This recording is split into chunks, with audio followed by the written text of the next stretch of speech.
কি কেমন ভগবান? ভগবান তো পদ্মাসনে বসে থাকে, আমি পদ্মাসনে বসে থাকি, এ তো পদ্মাসনে বসে নাই। আচ্ছা, ভগবান যদি হবে, ভগবান তো কারো এঁঠো খাবে না, ভগবান তো কারো কখনো রাখাল বালক নিয়ে কেউ গরু চড়াবে না। ভগবান যদি হবে, ভগবান তো কারো কাউকে কাঁধে নেবে না। তুমি কেমন ভগবান? আমি তো পরীক্ষা করব। এই দেখুন, মানুষ যখন অজ্ঞানতার অন্ধকারে ডুবে যায়, অহংকারে পরিপূর্ণ হয়ে যায়, তখন ধরাকে সারা জ্ঞান করে। যার জন্য ব্রহ্মারও তাই হলো, তার ব্রহ্মজ্ঞান তখন ছুটে গেল। তখন কি হলো? ভগবানকে পর্যন্ত পরীক্ষা করতে শুরু করলো। কি করলো জানেন? ভগবান যখন ওই মধুমঙ্গলে খাওয়াতে ব্যস্ত রইল, এদিকে দাঁড়িয়ে ছিল গোবিন্দের নবলক্ষ ধেনু। ব্রহ্মা মনে মনে ভাবলো, এই নবলক্ষ গরুকে আমি আগে চুরি করব, দেখি তুমি কেমন করে নবলক্ষ ধেনু পূরণ করতে পারো। যার জন্য গোবিন্দ তার যখন প্রসাদ পেতে পেতে চোখটা পড়লো নবলক্ষ ধেনুর দিকে, দেখলো একটা গরুও নাই। সে কি, এতগুলো গরু একসঙ্গে ছিল, গেল কোথায়? সবাইকে বেরিয়ে গেল। এই শ্রীরাম, শ্রীরাম, তোর একটু অপেক্ষা কর, আমি যাবো আর আসবো। এই এঠো হাতে ছুটলেন ভগবান গাভী অন্বেষণে। অনেক খুঁজেও পেলেন না। মনে মনে ভাবলেন সখাদেরকে নিয়ে একসঙ্গে খুঁজবো। ফিরে এসে দেখেন যেখানে সখারা বসেছিল, সখারা কেউ নাই। কেন? তাদেরকেও ব্রহ্মা হরণ করলেন। চিন্তামণি চিন্তিত হলেন, স্থির হলেন ভগবান। জানতে পারলেন এ ব্রহ্মারই কাজ। ব্রহ্মা নবলক্ষ গরুকে চুরি করেছে, ব্রহ্মা আমার সখাদেরকে হরণ করে নিয়ে গেছে তার গুহা। ঠিক আছে ব্রহ্মা, তুমি কত বড় হয়েছো, তোমার কত ক্ষমতা, দেখি তাহলে। এই বলে ভগবান কি করলো জানে? নিজের দেহ থেকে সৃষ্টি করলো ওই লক্ষ লক্ষ গাভী বৎস সহ রাখাল বালকগণ। ভগবানের দেহ থেকে সৃষ্টি হয়ে গেল ওই দ্বাদশ সখা। ভগবানের দেহ থেকে সৃষ্টি হলো নবলক্ষ ধেনু। কেন জানে?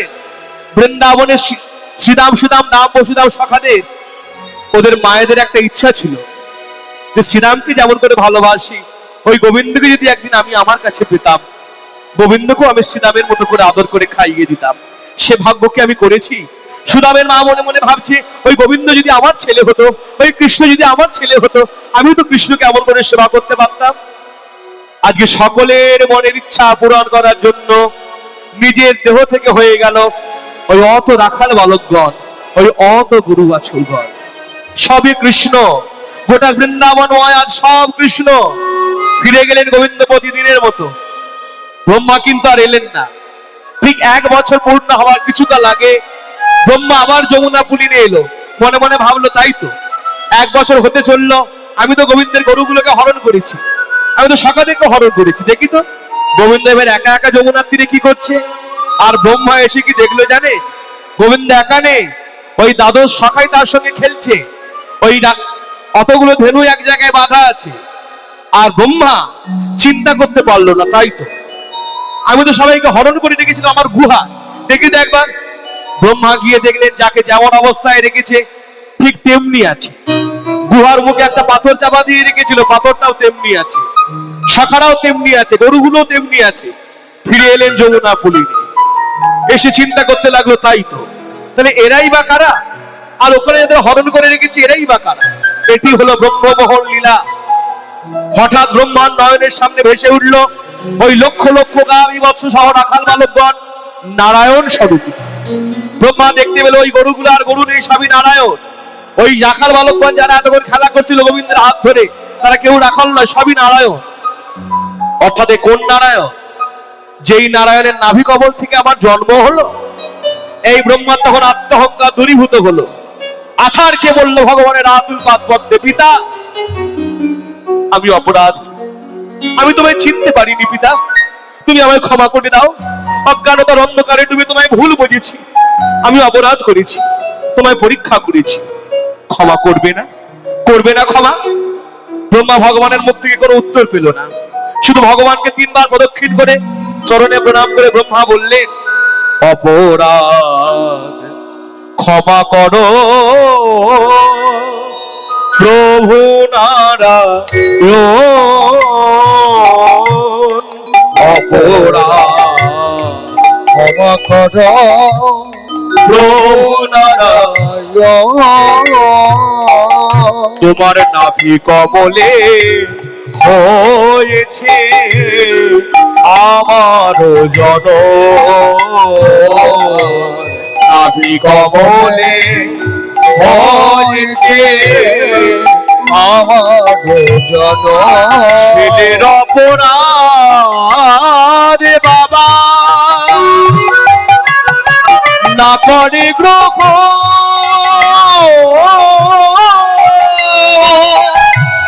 তুমি বলে ক্ষমা করো এই নিবেদন। ছেলের অপরাধ বাবা না করে গ্রহণ, তুমি বলে ক্ষমা করো এই নিবেদন। আমি তোমার চরণে অপরাধী, আমি তোমার চরণে অপরাধী, আমায় ক্ষমা করো ব্রজ বিহারী, তোমার চরণে অপরাধী, আমায় ক্ষমা করো ব্রজ বিহারী, তব চরণে মোর বিনতি, আমায় ক্ষমা করো ব্রজ বিহারী, তব চরণে মোর বিনতি, আমায় ক্ষমা করো ব্রজ বিহারী, আমি তোমার চরণে অপরাধী। উত্তর না পেয়ে ব্রহ্মা বুঝিলেন মনে, বুঝিলেন মনে, ক্ষমা নাহি পাইলাম প্রভুর শ্রী চরণে। ব্রহ্মা বুঝতে পেরে গেলে আমি যা নিকৃষ্ট অপরাধ করেছি, শুধু যে চুরি করেছি তা নয়, 1 বছর কাল তাদেরকে কষ্ট দিয়েছি। আর মনে রাখবেন গোবিন্দের প্রিয়কে, জগতে 2 জন হলো গোবিন্দের প্রিয়। দেখবেন আমরা একটা মন্ত্র বলে থাকি, গো ব্রাহ্মণায় হিতায় চ, তাই বলি না? তাহলে গোবিন্দ কাদের হিতকারী? এক হলো গরু আর এক হচ্ছে ব্রাহ্মণ। এই দুজনে যদি অপমান হয়, এই দুজনকে যদি কেউ কষ্ট দেয়, সে কষ্ট ভগবান সহ্য করতে পারে না, সে কষ্ট গোবিন্দ সহ্য করেন না। তাহলে গরুকে নিয়ে গিয়ে 1 বছর কষ্ট দিয়েছে, যার জন্য ব্রহ্মা ভগবানের কাছ থেকে কোনো উত্তর পেলেন না। যার জন্য নিজের অপরাধ ব্রহ্মা নিজে মনে মনে ভাবলেন, আমি অপরাধে খণ্ডন করব, প্রায়শ্চিত্ত করব। কি করে প্রায়শ্চিত্ত করব? প্রায়শ্চিত্ত করিব পাপে ধরায় জনমিয়া, প্রায়শ্চিত্ত করিব পাপে ধরাই জনমিয়া, আমি জনিবিব ঘৃণিত কুলে পাষণ্ড হইরা, আমি জন্মিব ঘৃণিত কুলে পাষণ্ড হইয়া, আমি জন্মিব ঘৃণিত কুলে পাষণ্ড হইয়া, আমি জন্মিব ঘৃণিত কুলে পাষণ্ড হইয়া, নামের অভিন্ন নাম থাকিব ধরিয়া,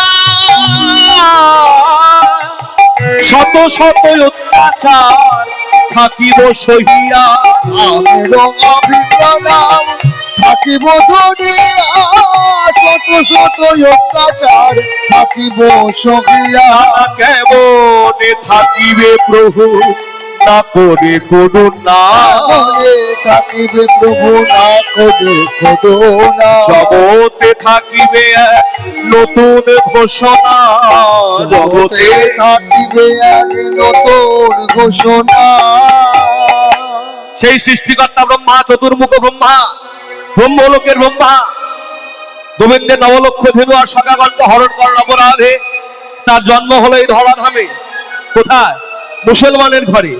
বলে কোথায় জন্ম হয়েছিল? এখনকার দিনে দেখতে গেলে বাংলাদেশ, কারণ তখন তার দেশ ভাগ হয়নি।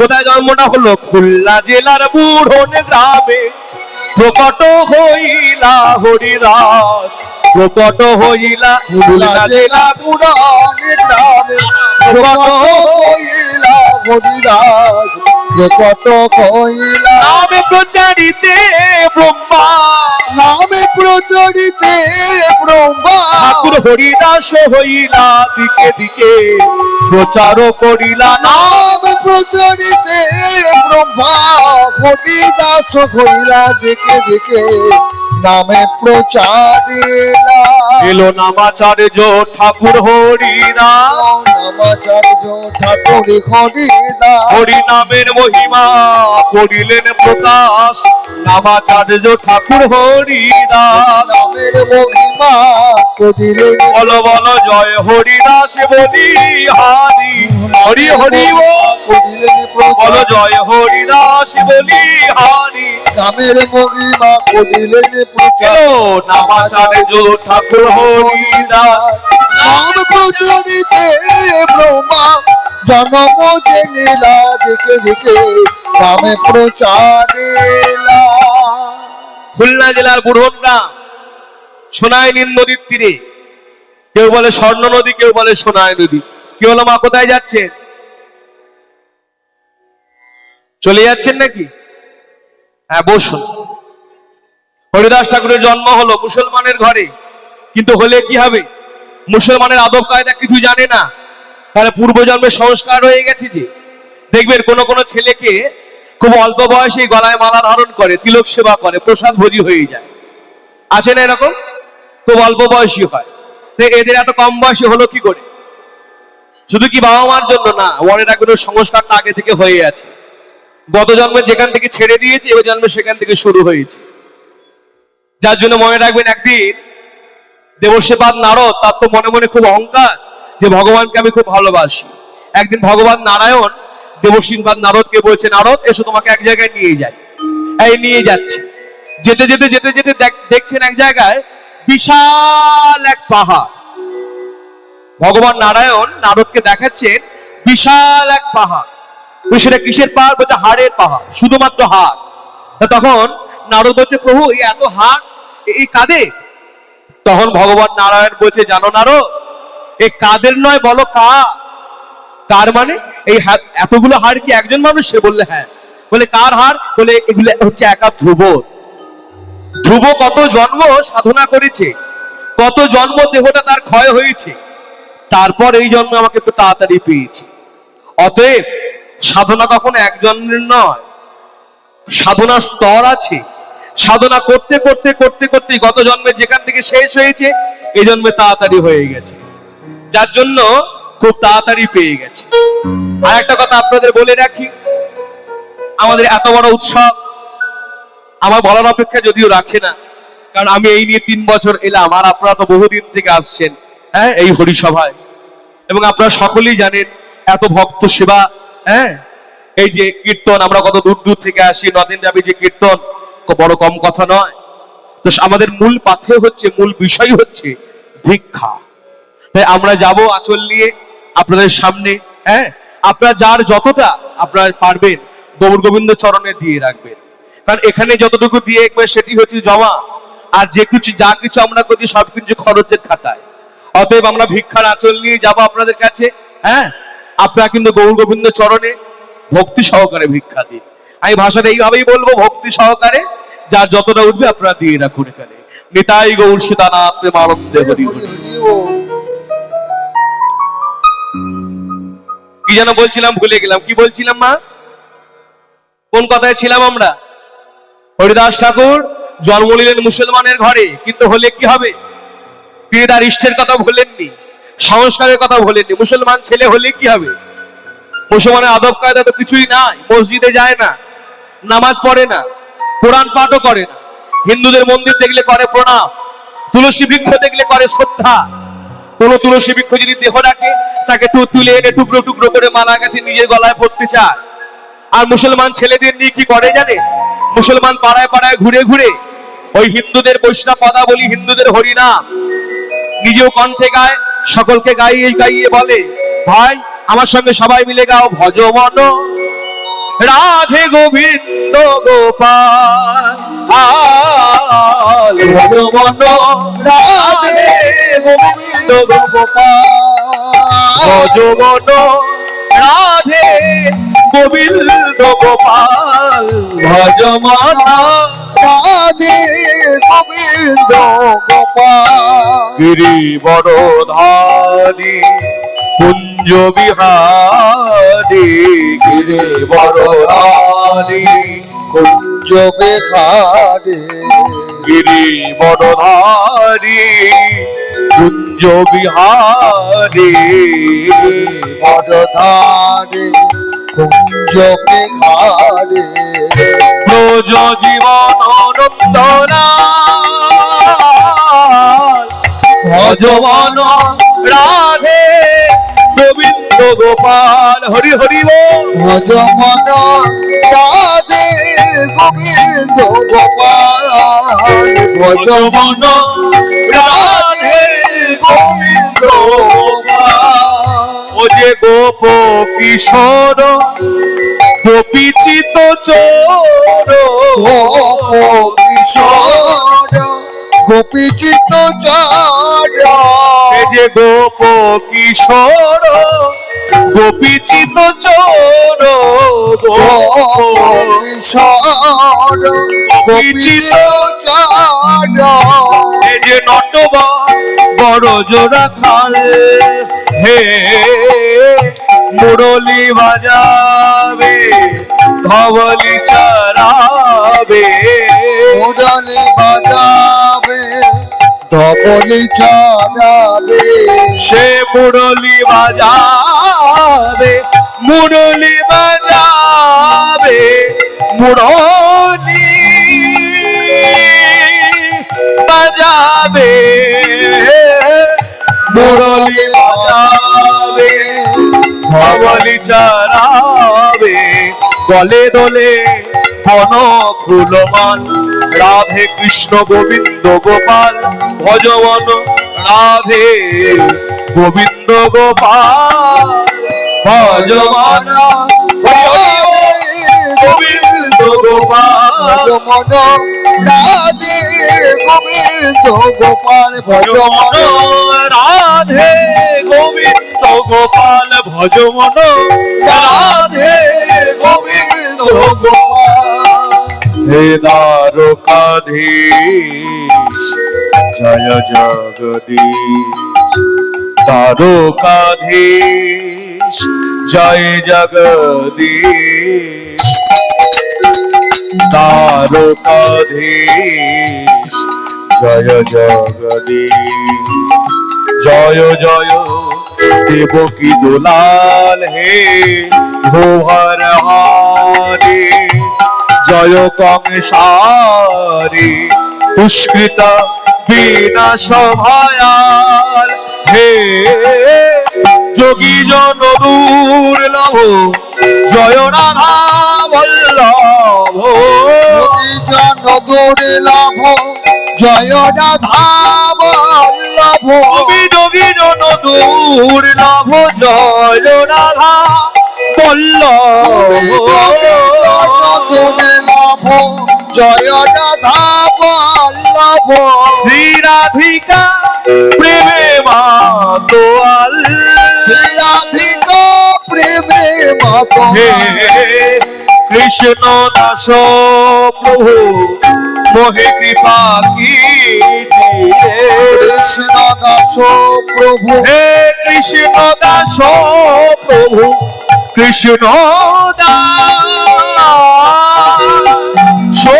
প্রভু কৃষ্ণ দাস প্রভু মোহে কৃপা कीजिए ও গো জয় দিন ভগত দয়াল রাধে কৃষ্ণ গোবিন্দ গোপাল ভজবন রাধে গোবিন্দ গোপাল ভজবন রাধে গোবিন্দ গোপাল ভজবন রাধে গোবিন্দ গোপাল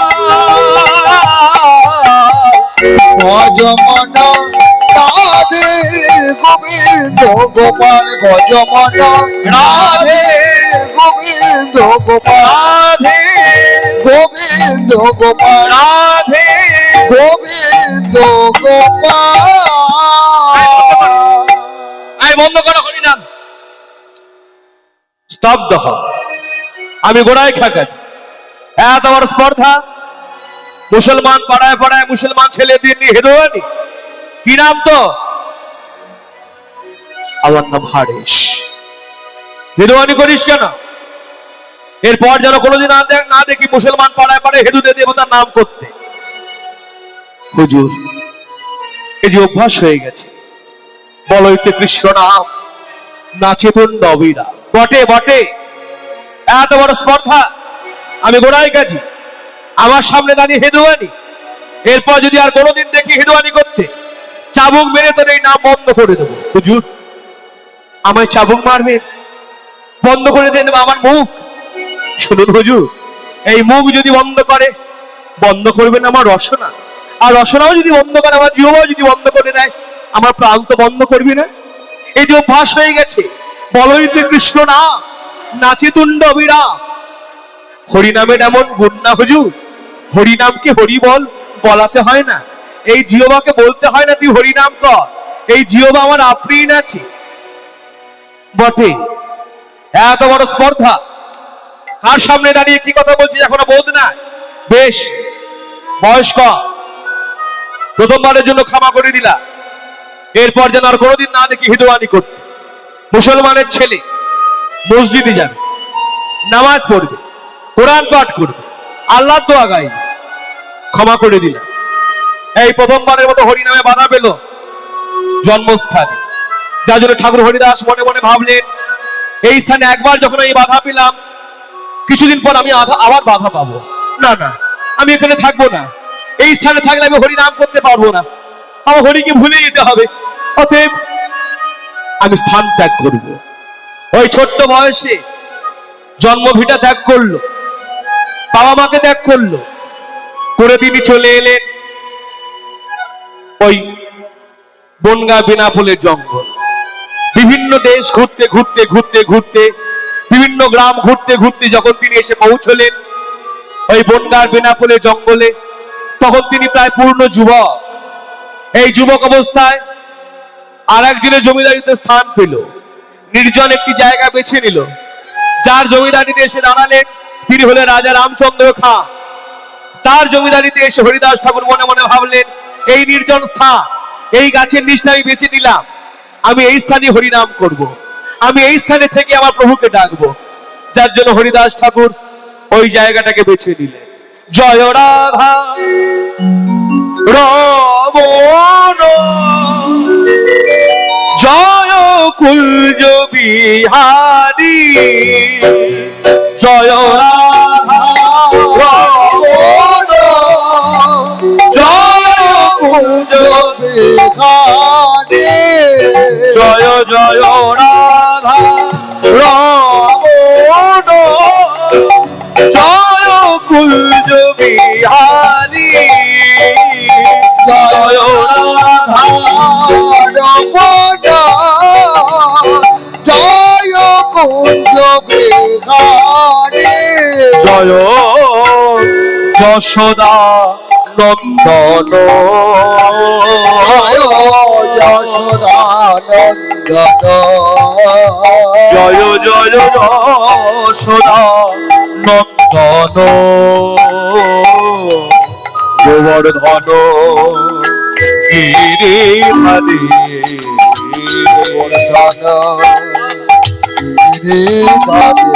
জয় রাধা রমণ, জয় কুঞ্জ বিহারী, জয়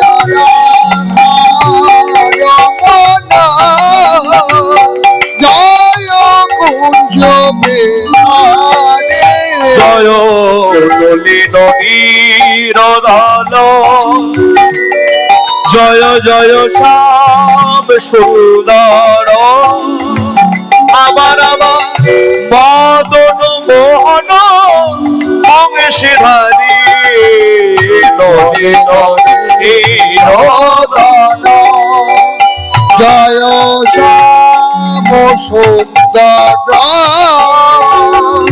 আমার মদন মোহন বংশীধারী, জয় কালিয় দমন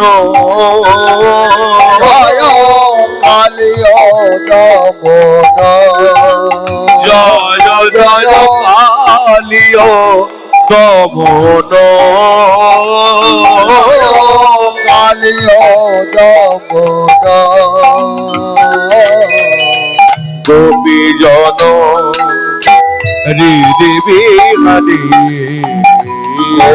জন হৃদি বিঘানে জয় রাধা রমন জয় কুঞ্জ বিহারী জয় রাধা রমন দেখা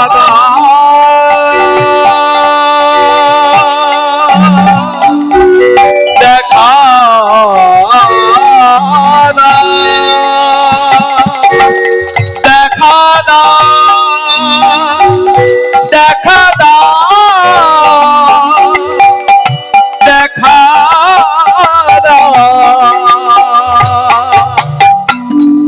চলবে না চলবে না চলবে না আমার জমিদারিতে বসতুম কি চলবে না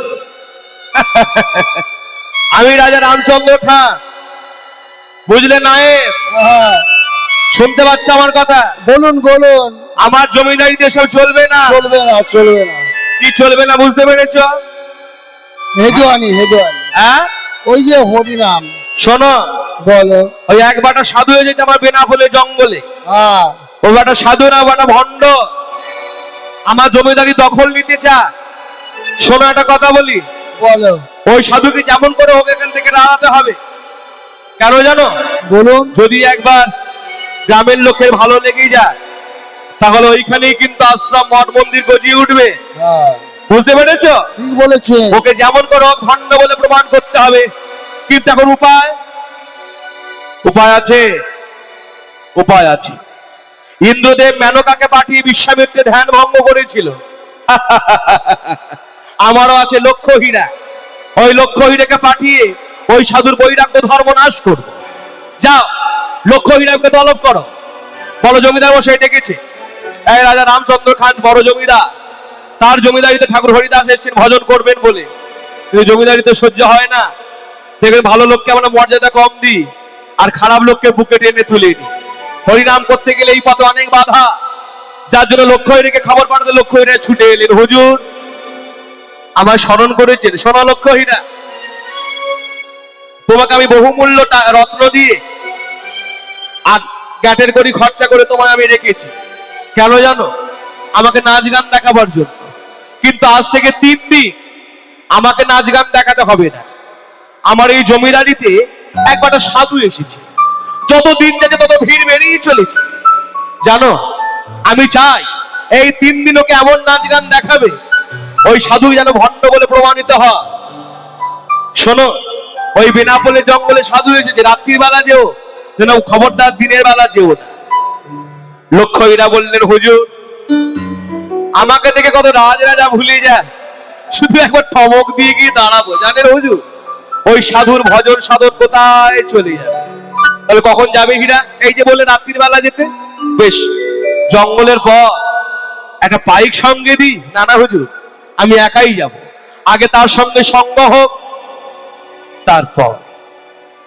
এই লক্ষ্য হীরা চলে এলো 3 দিন মাত্র সময় হরিদাস ঠাকুরের ধর্মচ্যুত করার জন্য তার বৈরাগ্য ধর্ম নাশ করার জন্য গভীর নিশীতে বেশ বিন্যাস করে লক্ষ্য হীরা চলল হরিদাস ঠাকুরের ধ্যান ভঙ্গ করার জন্য এই বনপথ দিয়ে যাচ্ছে অন্ধকারময় পথ ঘুটঘুটে অন্ধকার কেউ কোথাও নাই এই চলতে চলতে চলতে চলতে দূরে দেখতে পেল একটা প্রদীপের আলো জ্বলছে ওই বোধহয় সাধুর কুঠি যাই ওই আলো ধরে ধরে এগিয়ে যায় এই সামনে গিয়ে দেখতে পেলো যা ভেবেছে ঠিক তাই হয়তো সাধু বসে আছে হয়তো তুলসী দেবীকে স্থাপন করেছে এই লক্ষ্য হীরা প্রণাম করলো হরিদাস ঠাকুরকে প্রণাম করলো তুলসী দেবীকে কিন্তু ও তো আমার দিকে তাকাচ্ছে না ও আমার সাথে কথা বলবে কি করে আমাকে না দেখলে ও রূপে ভুলবে কি করে যার জন্য ধ্যান ভঙ্গ করার জন্য আকর্ষণ করার জন্য বলে উঠল ঠাকুর আমি এসেছি এই কণ্ঠের আওয়াজ শুনে হরিদাস ঠাকুর